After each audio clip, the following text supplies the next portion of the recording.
Well, good morning. I'm Colin Crawford. I'm the President and CEO of Mac Publications. This is an exciting, newly formed joint venture between Ziff Davis and IDG, which is now responsible for publishing Mac Week and Macworld. And I'd like to welcome you all on behalf of the sponsors to Boston and Macworld Expo. You know, more than any other computer company, Apple continues to attract a great deal of media attention, and today is no exception. For me, and I expect for many of you, the last year in the Mac market has felt like being a bit on an emotional roller coaster. You know, highs of optimism followed by troughs of near despair as Apple wrestled with its turnaround strategy.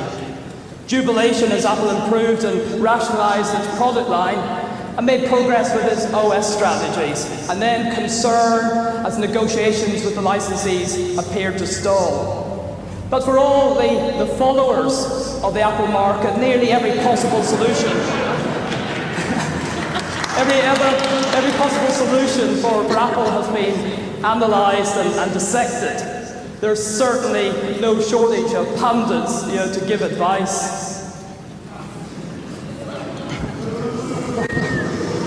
Gil Amelio, Apple's former CEO, once remarked to me his frustration with the media coverage.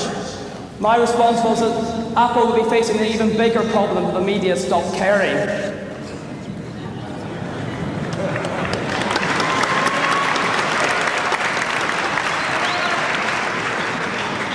Despite all the issues and problems of the past couple of years, the passion and loyalty remain. People want the Apple Macintosh market to be successful and return to a state of sustained profitability and growth. Today, I'm going to spare you my solutions for Apple, though having been in this market for over a decade, I've certainly some strong views. It's much more important that we all hear a vision for the Macintosh platform from Apple and other senior executives in the industry. What are future plans for hardware and software? What will persuade independent software and hardware vendors that the Apple market represents a solid business opportunity?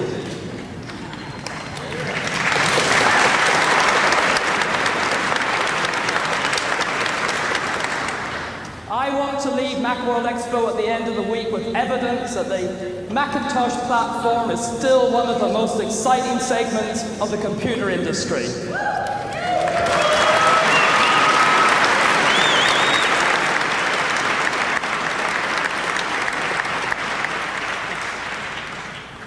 I want my belief reinforced that the Macintosh platform is not just relevant in today's marketplace, but the leading edge of technology. And to start us off in the right direction is an individual who really needs little introduction.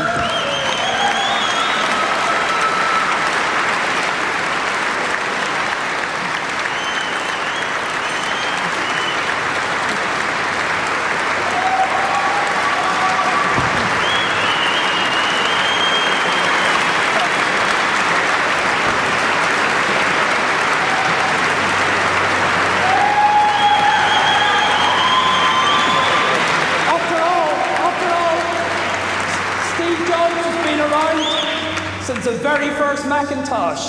So please join with me now and welcome from Apple Computer, Steve Jobs.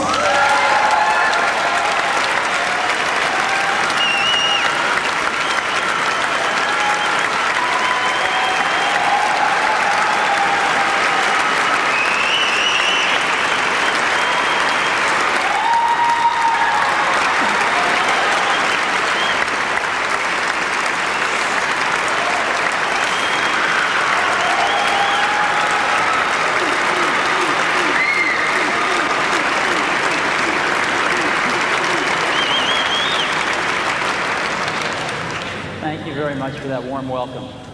Now I guess I'm going to have to give a speech. I came today to give you a status report on what's going on and to try to fill you in on some of the steps we're taking to get Apple healthy again. As you know, I'm the chairman and CEO of a company called Pixar, and thank you. And I, like a lot of other people, are pulling together to help Apple get healthy again, and I am extraordinarily confident that that is going to happen. Now, when I started to get involved, a lot of people gave me advice. And some of the advice that was the most popular was Apple has become irrelevant. There was a great one that was Apple can't execute anything. And another one was the Apple culture is anarchy. No one could manage it. You've read all these things in the press. And after 4 weeks, here's what I found. Quite the opposite of these things, actually. Apple's not as relevant as it used to be everywhere, but in some incredibly important market segments, it's extraordinarily relevant. And I want to share some of that with you today. Apple is executing wonderfully on many of the wrong things. The ability of the organization to execute is really high, though. I mean, I've met some extraordinary people at Apple. There's a lot of great people at Apple. They're doing some of the wrong things because the plan has been wrong. And lastly, what I found is rather than anarchy, I found people that can't wait to fall into line behind a good strategy. There just hasn't been one.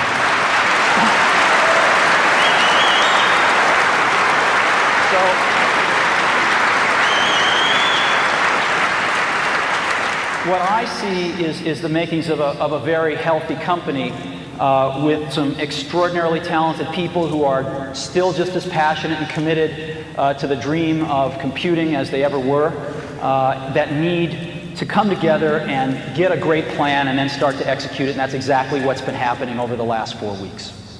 Now, what's the fundamental problem?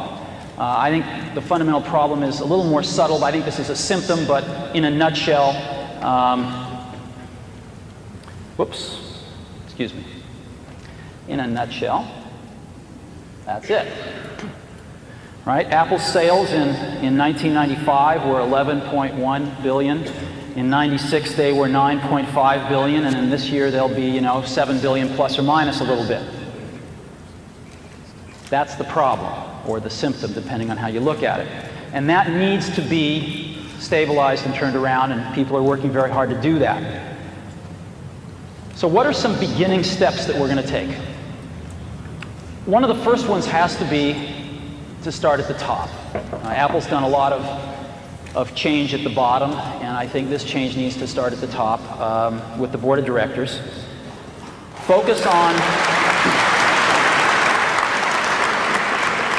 relevance. Apple needs to find where it is still incredibly relevant and focus on those areas. It needs to figure out what its core assets are and invest more in them. Apple has neglected its core assets for a while. It has to forge some meaningful partnerships, not just partnerships and press releases. And it needs to define some new product paradigms. And we've got some great ideas. I'm not going to be talking about products today, though. I just want to let you know that we have some wonderful ideas that you'll be hearing about between now and the end of the year. So let's talk about some of these. Board of directors. Apple had a very decent group of people as their board of directors. They worked very, very hard for Apple. But I think with Apple in the situation it finds itself, it was time for a change. And the directors agreed with that. We have put together a new board of directors that I would like to announce to you today. There are 2 members of the prior board that we are extremely pleased they're going to stay on the new board. The first of those is Ed Woolard. Ed is the chairman and former CEO of DuPont. I've gotten to know Ed over the last several weeks, and I think he's terrific and has provided a tremendous amount of leadership during this very critical time for Apple. Next is Gareth Chang. Gareth is the president of Hughes International. Again, he's been on the Apple board for a short while, and Gareth brings a tremendous international experience to Apple, in particular in Asia, which is a very important market and a high-growth market for Apple. And then we're going to add 4 new board members. The rest of the prior board has resigned, and we're going to add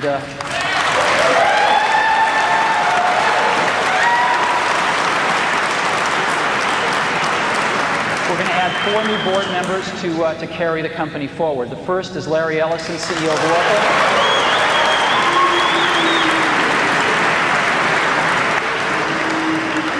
I hope that wasn't a boo I'm hearing. Larry started Oracle in his garage about a year after we started Apple. It's grown to be the second largest software company in the world. We would like to do a lot more in terms of software, and we thought having some software industry expertise would be a good idea on the board. Second board member, Jerry York, former CFO of IBM and Chrysler.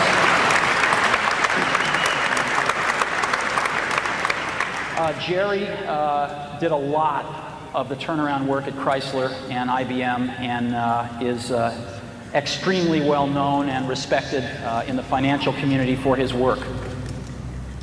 The third new board member is Bill Campbell, CEO of Intuit.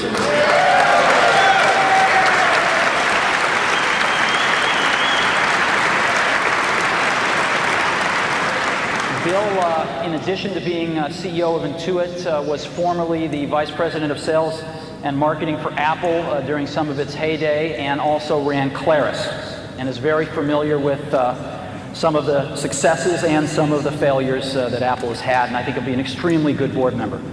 And lastly, I am joining the board as well.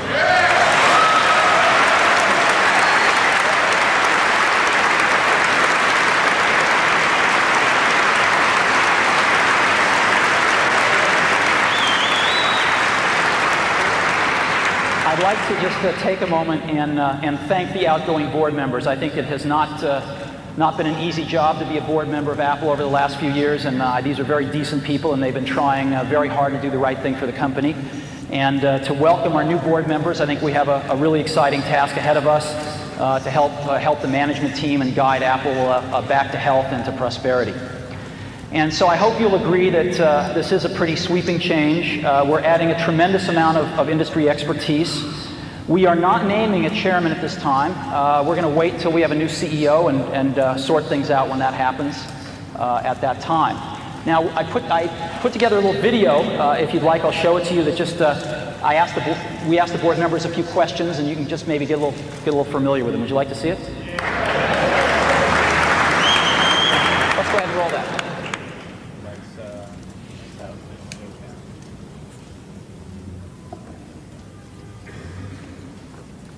The old board has been associated with the past, and the past has been failure. The new board brings hope. The new group of people on the Apple board are all computer insiders.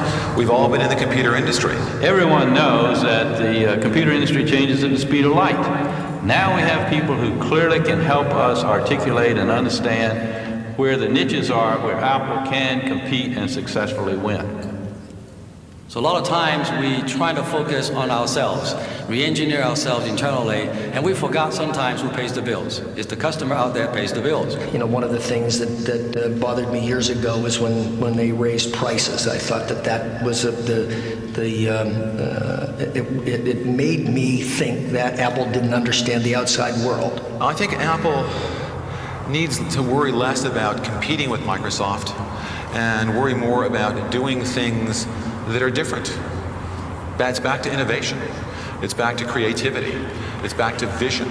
No one's really going to believe Apple can be successful until we get the revenues and the costs back in line, and that means we got to start growing the revenues again. Companies have to look at everything they're doing and determine, what are core competencies, what are the core parts of the business. In a sense, Apple is trying to do too many different things. We need to focus on a handful of things and do them really, really well. Well, I was on the Citicorp board in 1991. The price of the stock was $9 a share, and there was many negative articles being written about Citicorp was going bankrupt. The price today is $130. Mainly because we did the fundamental things that were necessary to focus on the customer and focus on having a highly successful business. At Chrysler, we had to take nearly $4 billion out of the cost structure to get Chrysler fully competitive, particularly with the Japanese. I've seen this at DuPont, I've seen it at IBM, I've seen it at Citicorp. The success starts to generate additional success. Well, the confidence has to start with a clear vision. What are we trying to accomplish? What are we trying to do? You take that vision down to a strategy. People have to look at it and say, yes, they can do that. When a company lacks the energy, you can't do anything to the company. So I think with Steve and the new board members, first thing we need to do is inject tremendous amount of new energy, new thoughts. Apple has very strong positions in two market segments. First, education, and secondly, creative content. What other computer system has 20 to 25 million loyal, enthusiastic, committed users? Just building on that base, recapturing their dedication and strength because we're bringing out great products. Whenever you have a strong position in a market segment, you can capitalize on that. You know, Apple's the only lifestyle brand in the computer industry. It's the only company that people feel passionate about. You know, my company, Oracle, it's a huge company. IBM's a huge company. Microsoft's a huge company. But no one has incredible emotions associated with our companies. Only Apple is really a lifestyle brand. And companies can spend billions of dollars to build a brand. Apple does not have to do that. It's already been done. The important thing is to build products that are wonderful and, or as Steve would say, insanely great. And it's time to start building insanely great products. The biggest thing you can do is go out and buy a Mac. Do I use a Mac? Absolutely, I use a Mac. I have 3 of them in my home. I've been using a Mac since 1984, and I'm not about to stop. I probably own every single machine that Apple had ever produced, and I can tell you, no one can change me in terms of personally what machine I will use. It's gotta be a Mac.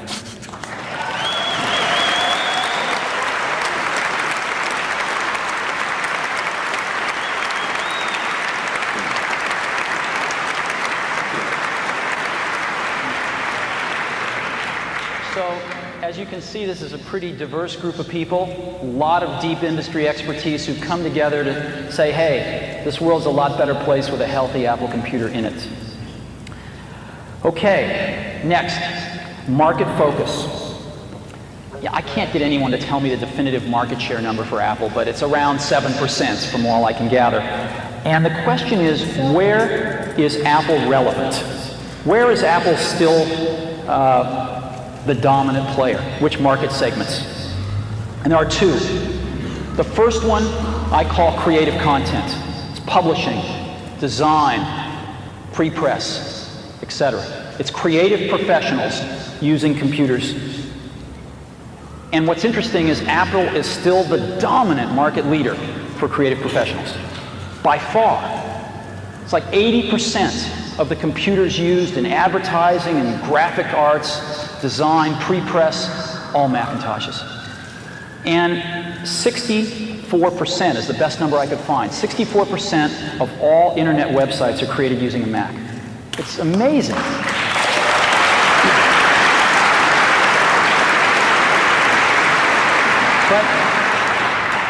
But we haven't been doing a good enough job here. As an example, there is something like 10 to 15% of Mac sales which can be traced directly back to people using Adobe Photoshop as their power app, right? When was the last time you saw Adobe and Apple co-marketing Photoshop? You know, when was the last time we went to Adobe and said, how do we make a computer that will run Photoshop faster? These things haven't been as cohesive as they should have been, and I think we're going to start proactively focusing much more on how we do these things.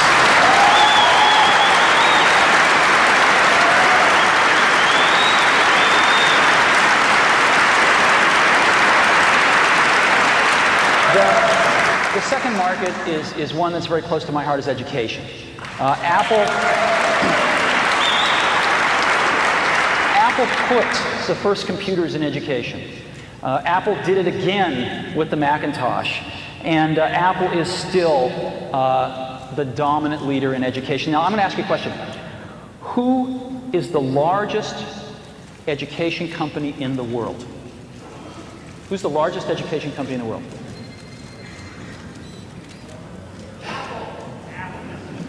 Yeah, the answer is Apple.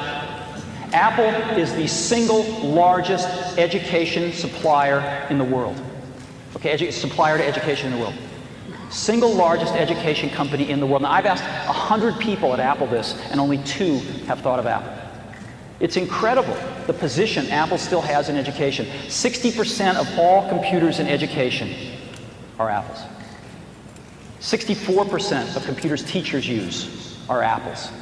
It's a $2 to $2.5 billion business for Apple every year. What an incredible foundation to build off of. What an incredible legacy to build off of. And so you're going to see Apple proactively focusing much more on these two markets where it is very relevant, and both of these markets are growing over at 20% a year. Now, Apple's share is shrinking in these markets slowly, but I think you're going to see that stabilize and turn around, and you're going to see Apple grow with these markets because it's going to do a much better job of focusing where its relevance is and where its legacies lie.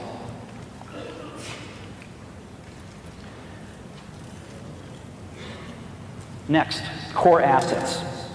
As you know, Apple's greatest core asset is you all. It's the group of 20 to 25 million active users that believe that Apple products and Macintosh is still the best in the world.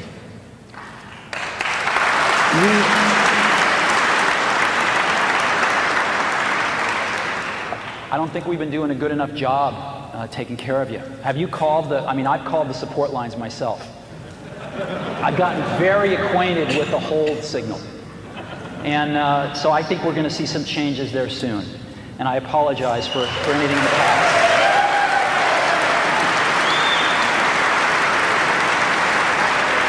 But what I want to do right now is get a little more analytical.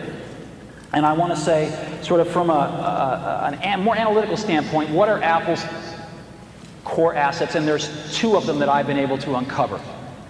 The first one is the brand itself, and the second is the Mac OS. Now, the brand, if you asked, what are the 5 greatest brands in the world? If you went out and you asked professionals this question, I think Nike would be on everybody's list, Coca-Cola would be on everybody's list, Disney would be on everybody's list, and Apple would be on everybody's list. We have one of the world's greatest brands, and we haven't paid much attention to it in the last several years, and I think you're going to see that start to change. And now I want to focus on the Mac OS. The Mac OS is an incredibly core asset to Apple, and we've been walking all over it. Most people think that we're about to abandon the Mac OS. Most people think that, Macintosh OS 8, which we just released, was codenamed Tempo, as you know, right? So we just released Tempo. Most people think our next release next year, which is codenamed Allegro, will come out, but then our next release will be Requiem. And it's crazy. It's absolutely crazy. The Mac OS is still the best thing in the world. It is still the best thing in the world. There are over 20 million active users. The number's a little closer to 25 million. There are thousands of developers, and there's $1.5 billion software industry built around this thing. This is one of the core assets of the company. And we are going to invest a lot more in it because we think it is an incredible asset and it has yet to really be fully exploited. Apple is about the Mac OS. We're going to be doing other things because we're creative people. But at the core, Apple is about the Mac OS. And all of the fears that I've heard of people that we're abandoning it are absolutely not true. Our latest release, Mac OS 8, I've got some really good news for you. We released this thing 2 weeks ago, and we have already sold 1.2 million copies.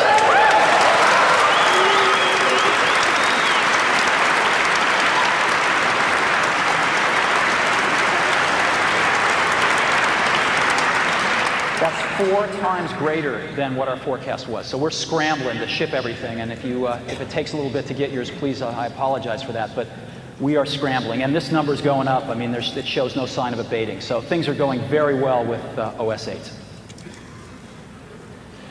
Now, I'd like to talk about meaningful partners. Apple lives in an ecosystem, and it needs help from other partners. It needs to help other partners. And relationships that are destructive don't help anybody in this industry as it is today. So during the last several weeks, we have looked at some of the relationships, and one has stood out as a relationship that hasn't been going so well, but had the potential, I think, to be great for both companies.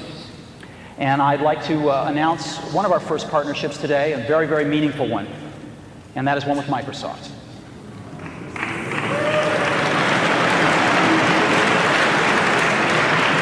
I'd like to take you through this. The discussions actually began because there were some patent disputes. And rather than, I know. Rather than repeating history, I'm extremely proud of both companies that they have resolved these differences in a very, very professional way. And this has led, I think, to an overall relationship that we're announcing today that's got several parts to it, and we're extremely excited about. First part of it is a patent settlement and cross-license. The two companies have reached a full cross-license for all patents that exist and for patents that are filed within the next 5 years. And it has been a very serious patent settlement. The second part of this is Microsoft is committing to release Microsoft Office on Macintosh for the next 5 years.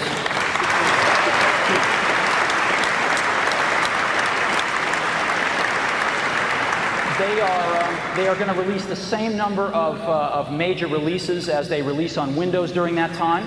Their first release is they're going to target to have it out near the end of the year. It might slip a few months into next year, but they're working real hard on it, and it looks very, very good. Next, we have taken a look at browsers out there, and Apple has decided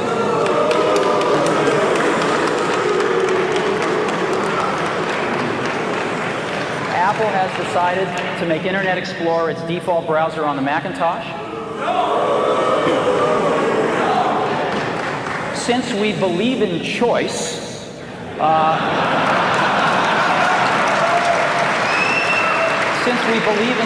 we're going to be shipping other Internet browsers as well on the Macintosh, and the user can, of course, change their default should they choose to.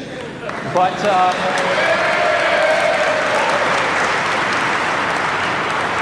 we believe that Internet Explorer is a really good browser, and we think it's going to make a fine default browser. Java. We are going to be collaborating with Microsoft on Java to ensure that we can get the best from each other and ensure that there's compatibility between our virtual machines. And we think that that will serve everybody's interests. And lastly, Microsoft is making an investment in Apple. Microsoft is buying $150 million worth of Apple stock at market price. It is non-voting shares, and they've agreed.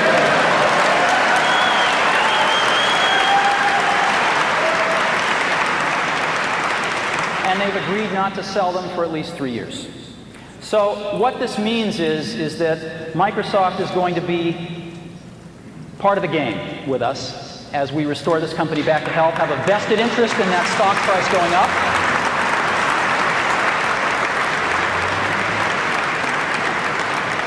We're going to be working together on Microsoft Office, on Internet Explorer, on Java.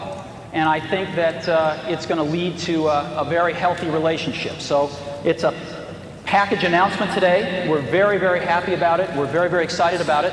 And I happen to have a special guest with me today via satellite downlink. And if we could get him up on the stage right now.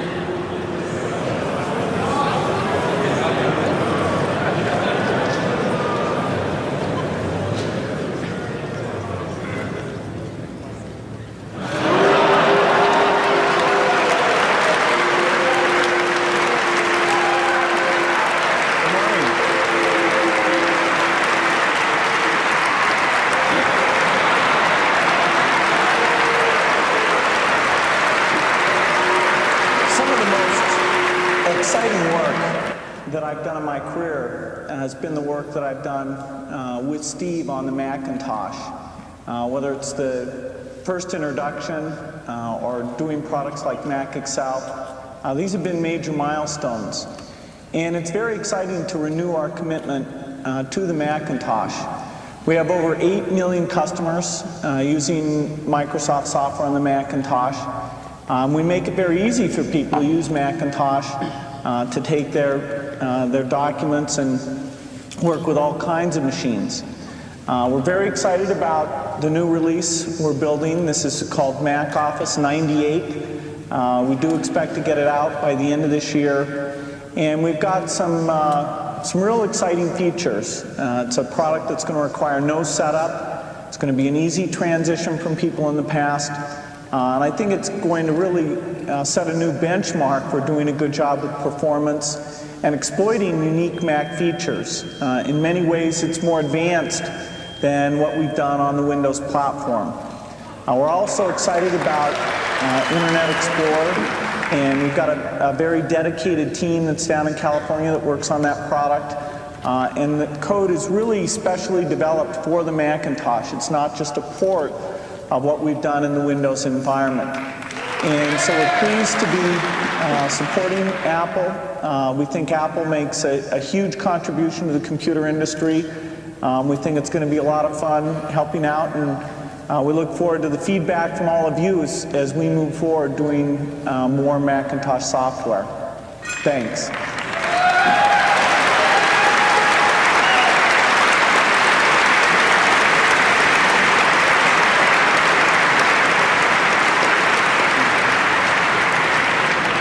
Thank you, Bill.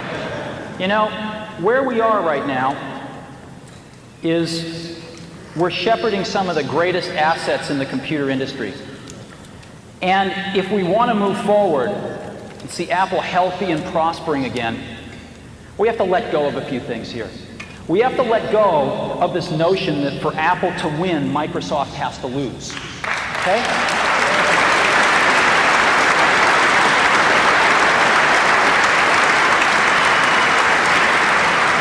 We have to embrace a notion that for Apple to win, Apple has to do a really good job. And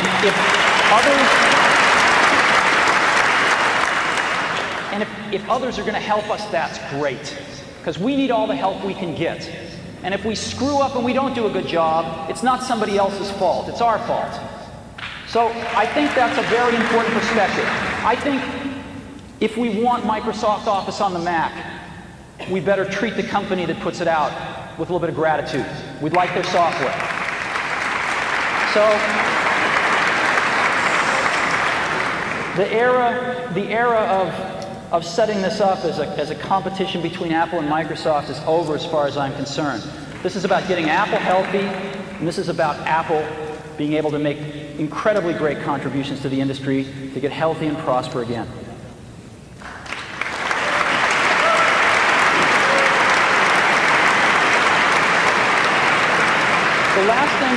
The last perspective I'd like to leave with you on this is, you know, sometimes points of view can really make you look at things differently. When you hear a new point of view, like for me, when I was looking at the statistics, and it hit me that Apple is the largest education company in the world. That was like a bolt of lightning. That's huge. What an incredible base to build off of. Another bolt of lightning is that Apple plus Microsoft equals 100% of the desktop computer market. And so, whatever Apple and Microsoft agree to do, it's a standard. And I think that you'll be seeing us work with Microsoft more because they're the only other player in the desktop industry. And I think you'll be seeing Microsoft want to work with Apple more because Apple is the only other player in the desktop industry. So I hope we have even more cooperation in the future because the industry wants it. Lastly, I want to just talk a little about Apple and the brand and what it means, I think, to a lot of us. You know, I think you always had to be a little different to buy an Apple computer. When we shipped the Apple II, you had to think different about computers. I mean, computers were these things you saw in movies. They occupied giant rooms. They weren't these things you had on your desktop. You had to think differently because there wasn't any software at the beginning. You had to think differently when a first computer arrived at a school where there had never been one before, and it was an Apple II. I think you had to think really differently when you bought a Mac. It was a totally different computer, worked in a totally different way, used a totally different part of your brain. And it opened up a computer world for a lot of people who thought differently. You were buying a computer with an installed base of 1. You had to think differently to do that. And I think you still have to think differently to buy an Apple computer. And I think the people that do buy them do think differently, and they are the creative spirits in this world. They are the people that are not just out to get a job done, they're out to change the world. And they're out to change the world using whatever great tools they can get. And we make tools for those kinds of people. So hopefully, what you've seen here today are some beginning steps that give you some confidence that we too are going to think differently and serve the people that have been buying our products since the beginning. Because a lot of times people think they're crazy, but in that craziness we see genius, and those are the people we're making tools for. Thank you very much.